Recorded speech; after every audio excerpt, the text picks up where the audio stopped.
کہ یہ تو وہ جو ہے نا محاورہ کہ یہ جاراندہ ہی کم ہے، تو وہ اس طرح کا مسئلہ ہو گیا۔ اسی طرح ضیاء الحق کا ماشاءاللہ بھی بھٹو صاحب اگر باہر ہوتے تو ختم نہیں کر سکتے تھے، کوئی بھی پارٹی ختم نہیں کر سکتی تھی۔ ضیاء الحق کا ماشاءاللہ تب ختم ہوا جب ایک تو امریکہ کو ضیاء الحق کی ضرورت نہیں رہی، افغان مسئلہ اس حوالے سے اس زمانے میں اس وقت کے پیمانے سے ختم ہو گیا تھا، سوویت یونین وہاں سے چلا گیا تھا، ضیاء الحق کی ضرورت نہیں رہی تھی، اور فوج کے اندر سے بھی دباؤ تھا، پریشانیاں تھیں۔ چنانچہ پھر جیسا کہ ہم سنتے ہیں کہ ادارے کے اندر سے ہی کچھ گیم تیار کی گئی، اللہ عالم کیا ہوا، کس طرح طیارہ اڑایا گیا ضیاء الحق کا۔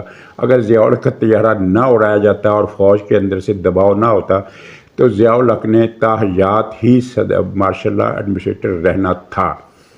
تو خطرہ یہ نہیں تھا کہ بھٹو صاحب مارشل لا کو ختم کر دیتے، خطرہ یہ تھا کہ ایک پاپولر لیڈر، ایک بڑی پارٹی کا لیڈر اس حکومت کے لیے مسئلے پیدا کر سکتا تھا۔ ایک مخالف پارٹی جب سرگرم ہو، اور پیپلز پارٹی نے ثابت کیا کہ وہ ضیاء الحق کے مارشل لا کے دور میں سرگرم رہی، وہ تمام سختیوں کے باوجود، لاٹھی چارج، کوڑوں کی سزائیں، پھانسیاں، قتل، اغوا کرنے کے واقعات کے باوجود پیپلز پارٹی پورے پاکستان میں فعال رہی، سندھ میں سب سے زیادہ وہ ایکٹیو رہی، اور پنجاب میں بھی اس کے ہر شہر میں جلوس نکلتے تھے، چاہے وہ 250 افراد ہوں، چاہے وہ 2500 ہوں، چاہے وہ 5 ہوں، 10 ہوں، 2 ہوں، ہر شہر میں پیپلز پارٹی جلوس نکالتی رہی اور اس نے اپنی پریزنس شو کی۔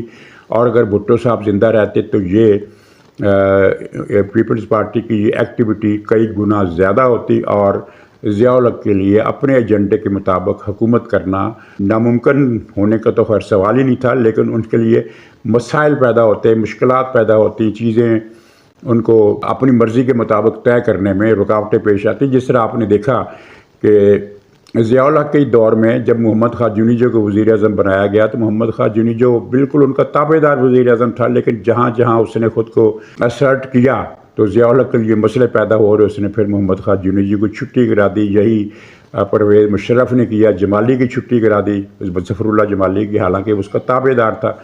تو ان مسائل کی وجہ سے بھٹو صاحب کو ختم کرنا ضروری تھا۔ یہ جو کہا جاتا ہے نا کہ محاورہ ایک پیر پگاڑے کا کہ قبر ایک تھی اور بندے دو، مطلب یہ ہے کہ دونوں میں سے ایک کو مرنا تھا، یہ غلط ہے، ایسا نہیں ہے۔ مرنا ضیاء الحق نے بالکل نہیں مرنا تھا، کیونکہ جس کے پاس طاقت ہوتی ہے وہ مرتا نہیں ہے۔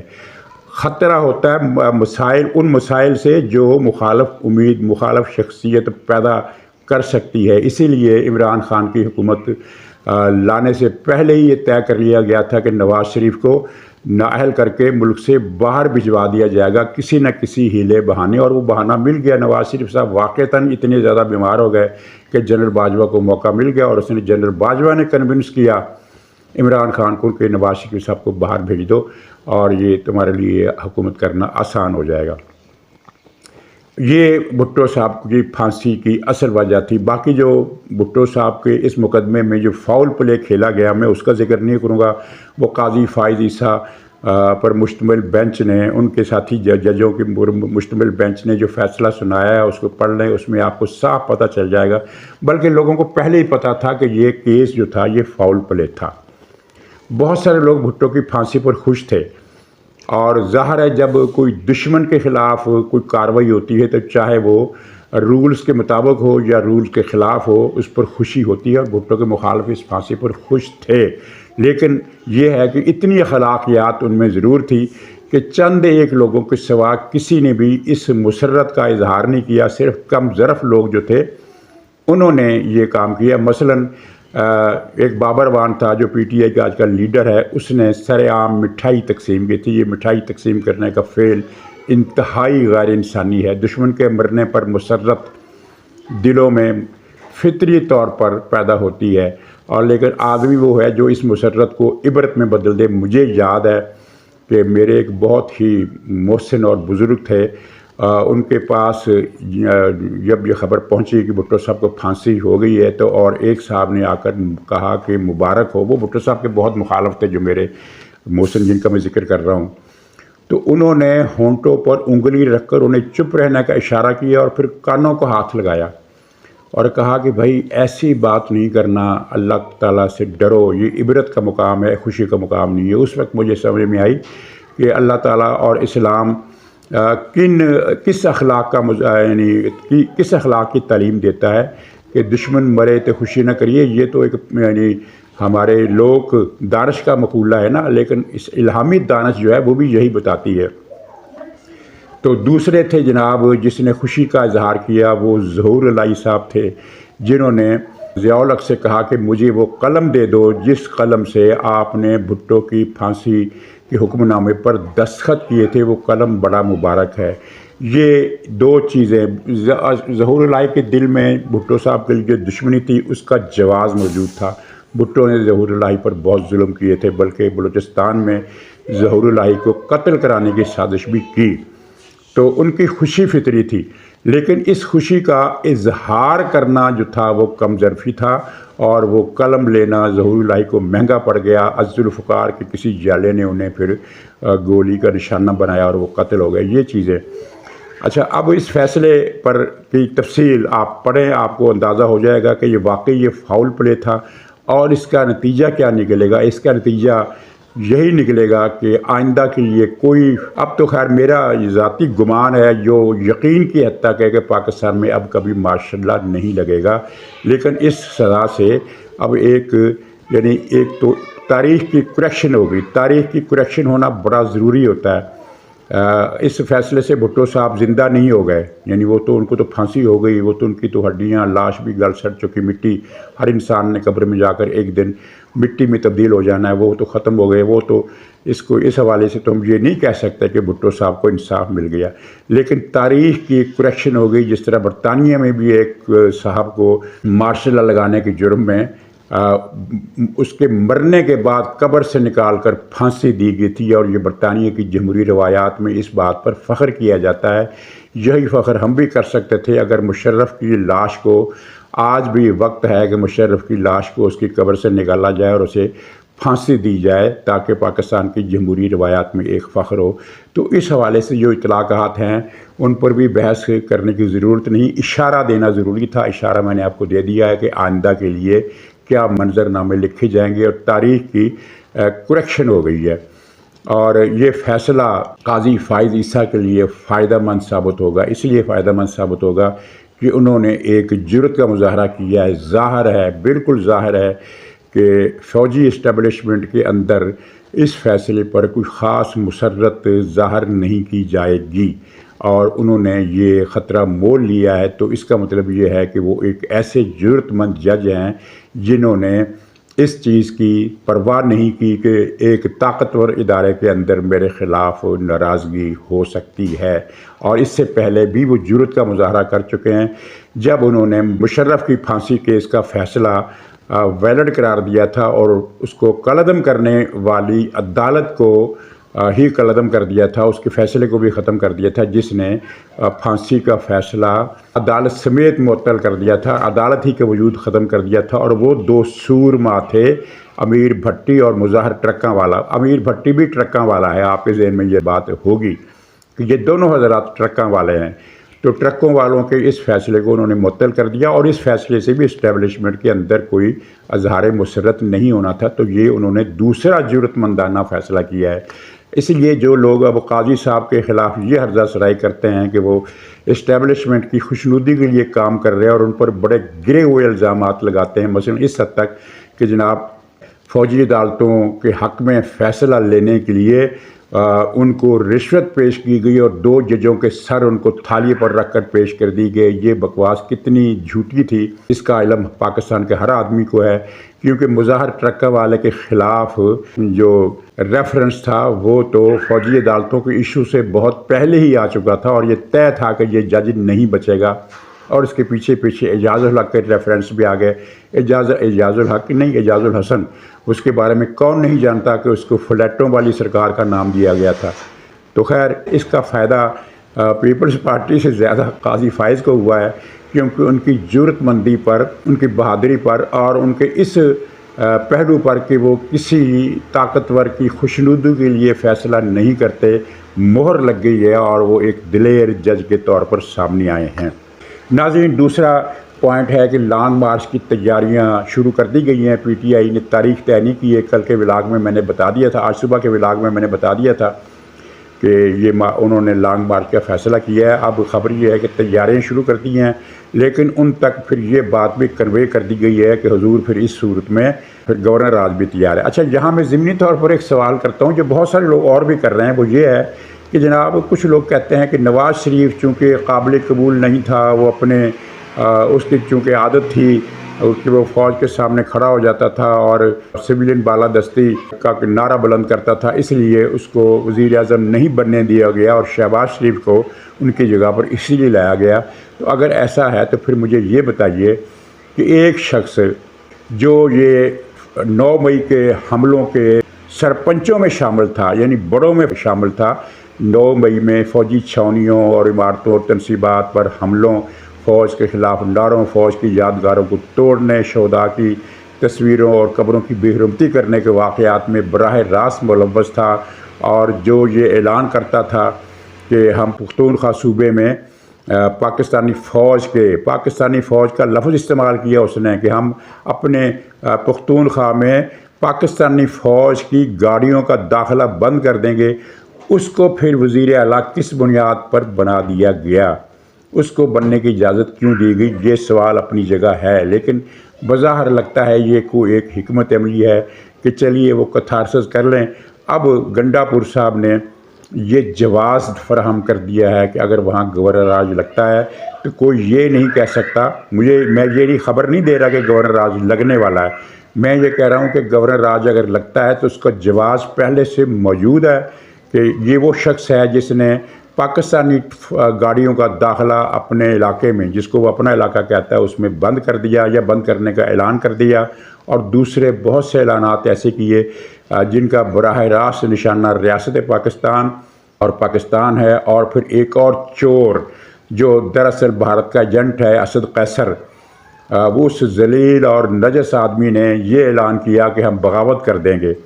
تو یہ دونوں چیزیں مل کر سامنے آ گئیں، اور اب اگر وہ لانگ مارچ ہوتا ہے جس کے اہداف ہمیں پتہ چل گئے ہیں، سب کو متعلقہ لوگوں کو پتہ چل گئے ہیں کہ اہداف یہ ہے کہ پختونستان اور پختون خون کا نعرہ لگاتے ہوئے یہ لشکر اسلام آباد پر حملہ کرے گا اور قبضہ کرنے کی کوشش کرے گا۔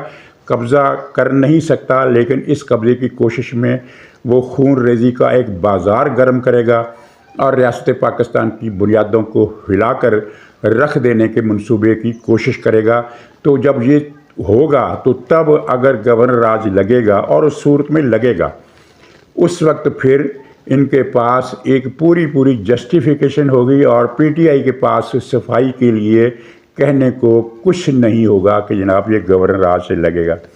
اچھا، اب یہاں ایک ضمنی سوال پھر یہ بھی ہوتا ہے کہ کیا 9 مئی کے مجرم کٹہرے میں لانے کا جو عزم فوج نے کل کیا، کیا وہ پورا ہو رہا ہے؟ جبکہ ہماری عدلیہ 9 مئی کے مجرموں کو چھوڑنے کا عزم صمیم کر چکی ہے، دہشت گردوں کو ایک ایک کر کے ضمانت پر رہا کیا جا رہا، بلکہ تھوک کے حساب سے رہا کیا جا رہا، اور اب یہ خبریں ہیں کہ پی ٹی آئی والے لوگ دعویٰ کر رہے ہیں کہ ہماری معاملات ڈن ہو گئے ہیں اور سائفر کیس سے عمران خان کو باعزت بری کرنے کا فیصلہ ہو گیا ہے، جو ہفتے 10 دن تک سنا دیا جائے گا۔ تو کیا یہ صورتحال جو ہے پاکستان یا پاکستانی ریاستی اداروں کے لیے کے مفاد میں ہے؟ ظاہر ہے کہ نہیں ہے، اور ان کی نظر ہے۔ ہم صرف یہ دیکھنا چاہتے ہیں کہ اس صورتحال سے نمٹنے کے لیے ادارے کیا حکمت عملی اختیار کرتے ہیں۔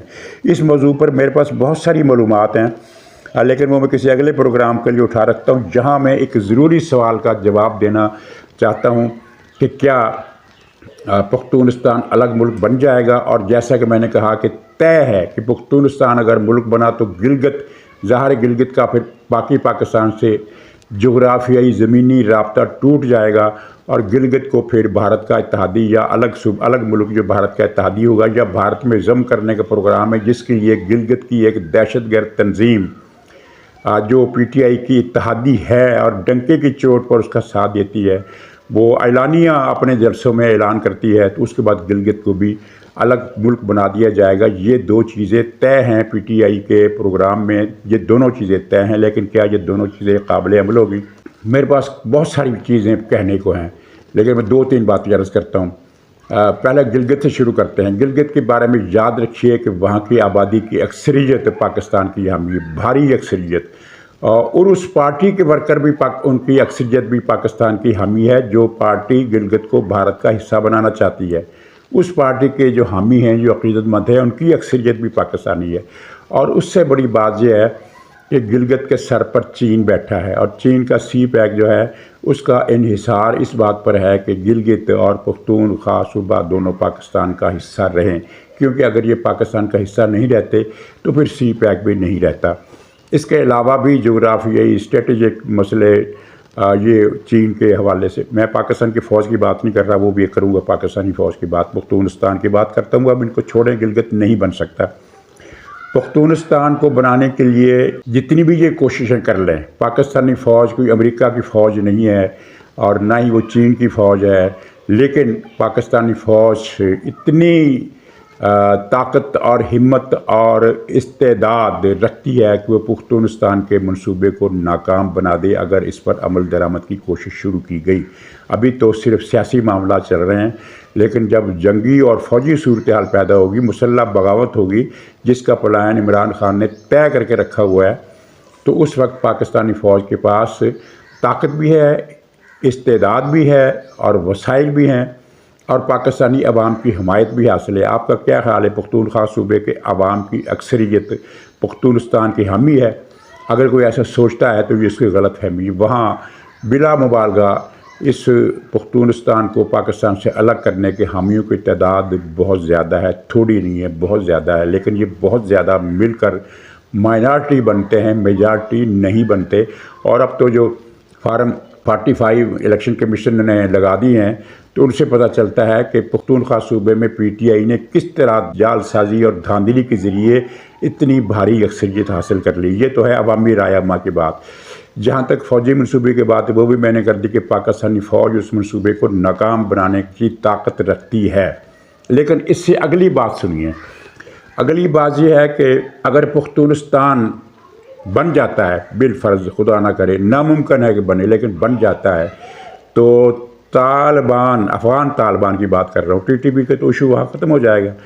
تحریک طالبان افغانستان کی توپوں کا رخ پاکستان سے ہٹ کر ایران کی طرف ہو جائے گا۔ یہ بات آپ کے علم میں ہونی چاہیے، بہت سارے لوگوں کو اندازہ ہوگا، لیکن یہ زیادہ ہائی لائٹ نہیں ہوئی بات، میں یہ کر رہا ہوں کہ ایران کی طرف ہوگا۔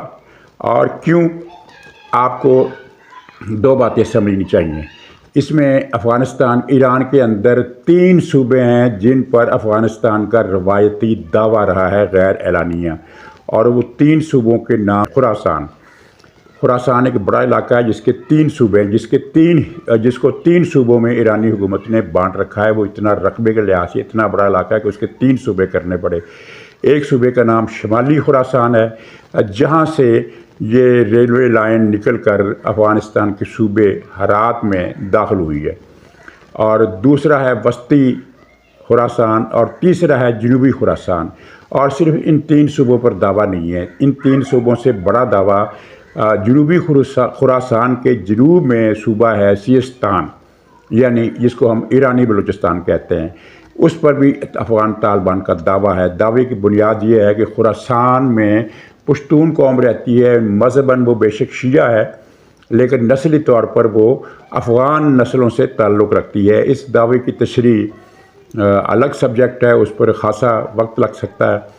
اور سیستان پر یہ دعویٰ ہے کہ وہاں ہمارے سنی بھائی رہتے ہیں، یہ طالبان کا کہنا ہے، اور طالبان کے لیڈر اپنے وہاں کی افغانستان کے میں مذہبی جلسوں کے دوران سیستان پر ہونے والے ایرانی مظالم کو ہائی لائٹ کرتے رہتے ہیں، اور وہاں پر خاصا اشتعال ہے۔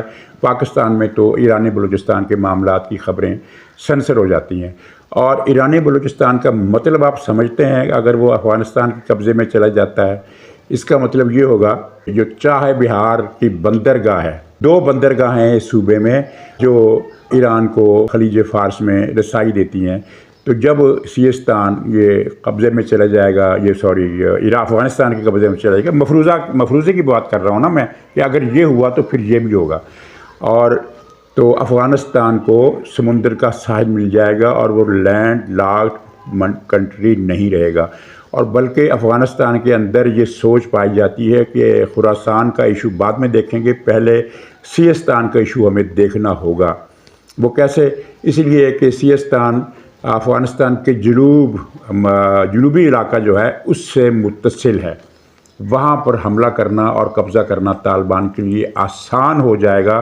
اگر پختونستان ایک ملک بن جاتا ہے تو ظاہر ہے ان کی ساری فوجی قوت جو ہے، ان کی ساری توجہ جو ہے وہ اس وقت اگر پاکستان کی طرف ہے، وہ مسئلہ ختم ہو جائے گا، ڈیورنڈ لائن ٹوٹ جائے گی، ختم ہو جائے گی، وہ ایشو ختم ہو جائے گا، تو ان کے پاس پھر ایک ہی ہدف رہ جائے گا اور پھر ایران اس علاقے میں عوامی بے چینی کے باعث اس قوت سے محروم رہے گا جو عوامی حمایت حاصل ہونے کی صورت میں انہیں میسر ہوتی ہے، جو پاکستان کو پختونخوا میں اکثریتی عوامی رائے کی حمایت حاصل ہونے کی وجہ سے پاکستانی فوج کو حاصل ہے۔ یعنی پاکستانی فوج کی قوت کا ایک پہلو یہ ہے کہ صوبہ پختونخوا کے عوام کی بھاری اکثریت پاکستان کی حامی ہے، وہ پاکستان سے الگ ہونے کی حامی نہیں ہے، وہ افغانستان کے ساتھ ضم ہونے کے لیے تیار ہے اور نہ ہی آزاد پختونستان بنانے کے لیے تیار ہے۔